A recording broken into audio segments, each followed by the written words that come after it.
Good tefach, everybody. So I'll tell you, Maisa, one of the great Tzadikim was Rav Yussie. The great Tzadikim is a chassid of the Chayz of Lublin. So before he became a famous tzaddik in his own right, so he was a tzaddik, a little younger, and a little less known. So Rav Yussie had a hanhagi, he had a minig, that every single morning before he would wake up early, learn, go to shul, daven, and then come home to have breakfast. But his minig was that before he sat down to wash and to have breakfast, he made sure that he had a certain list of aniyim, of poor people in the city that he knew relied on him to collect funds for them for the day or for the week. And so before he washed his hands for bread to have breakfast, he would make sure that all those aniyim were taken care of. And there was usually like the standard list of aniyim that he knew were struggling, and that's what he would do. And everyone in the town knew this. They were used to it, that, at least a couple times in the week, he would make his rounds from house to house, collecting funds. Okay. So one particular morning, things are going as planned as usual. He goes to shul, davens, comes home. Before he eats breakfast, he, puts on his coat, has his list of names of people that need some help, and he goes door to door and collects the appropriate funds, and fine. So he comes home, and now he's about to eat breakfast, start the day like regular.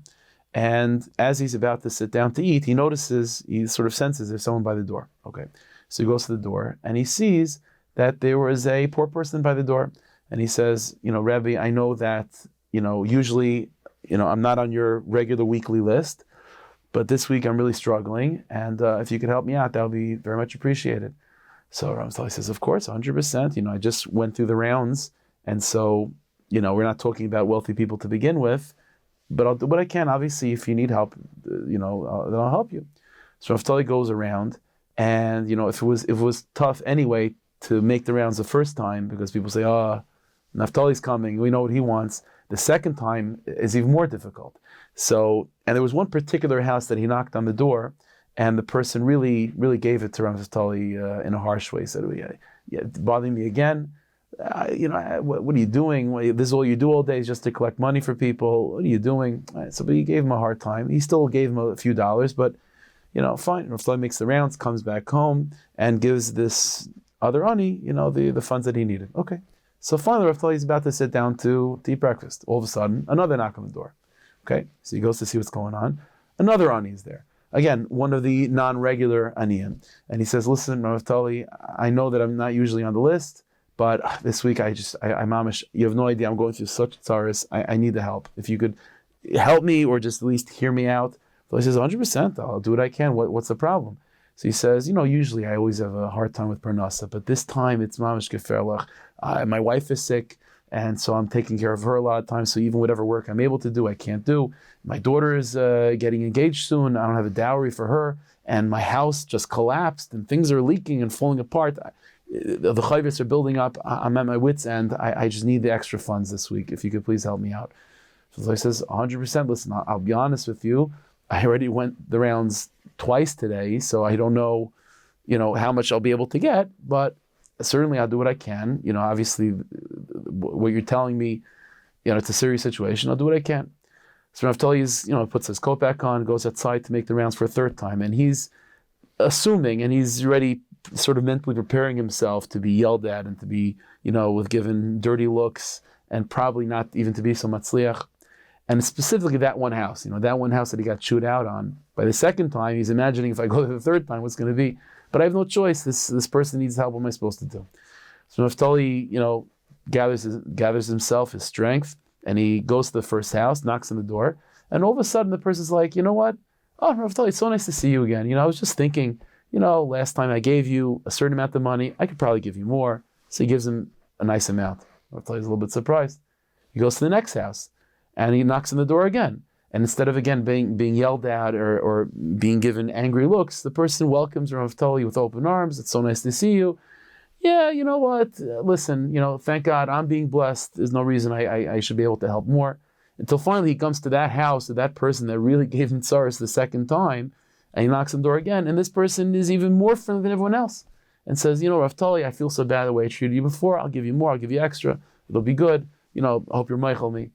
So Rav Tali goes these rounds the third time, and he's more matzliach than the first two. And he's thinking to himself, like, what is going on? So he goes back to the house, to his home, and he sees that poor person there, the third one, and he gives him the money that he collected. And Rav Tali looks at him and he says, listen, tell me the truth. The stories that you told me about your wife being sick, and your daughter's getting engaged and you don't have the funds for it, and your house is collapsing, all these inyanim, is it really true? Or are you like, you're trying to pull my leg? So he's like, no, what are you talking about? Of course. Rav Tali looks at him and said, tell me the real truth. I'm not going to take the money back. I'm not taking the money back. But tell me the truth. Is it real? So the Yid says, listen, I'll tell you the truth, Rav Tali. I might have exaggerated a little bit. I definitely need the funds. I'm definitely qualified as an ani, 100%. But I might have a little bit exaggerated about how my whole house is falling apart and how my wife is so sick that I can't work. I might have exaggerated just a tad. So until he says, now I know, now I understand. I was thinking to myself, why did I not have any manias the third time I went around the neighborhood collecting money? The first time I went around, manias. The second time, a lot of manias. Third time, where there should be so many manias, no manias at all. So I said, it must be that there's something in your story. And it must be that this is not the greatest mitzvah tzedakah to ever happen. And because of that, there's no manias. Rav Tali told me, he said, this is the klal in Yiddishkeit. Whenever you're doing something good and important and holy, and that needs to be done, there's going to be manias. Manias should not be seen, therefore, as a reason to give up. Manias are a reason all the more so to push harder. Because if you're doing the right thing, and you know you're doing the right thing, then you do the right thing. And even though there's manias, because there's manias, that's all the more reason to do the right thing. The Rebbeinu Shalom, when a person goes into the 6 days of the week, so there's a lot of manias in the 6 days of the week. That's what the 6 days of the week are. But not to be discouraged by them. When you need to get to daven, don't worry about the manias between you and the davening. You need to learn, don't worry about that. You need to chsadim, you need to be nice and friendly and good to people. Don't worry about the manias. Adarabba, those manias are only a siman. They're only an indication that you're serving Hashem, and Hashem Yisbarach wants your mitzvahs and wants your avodah.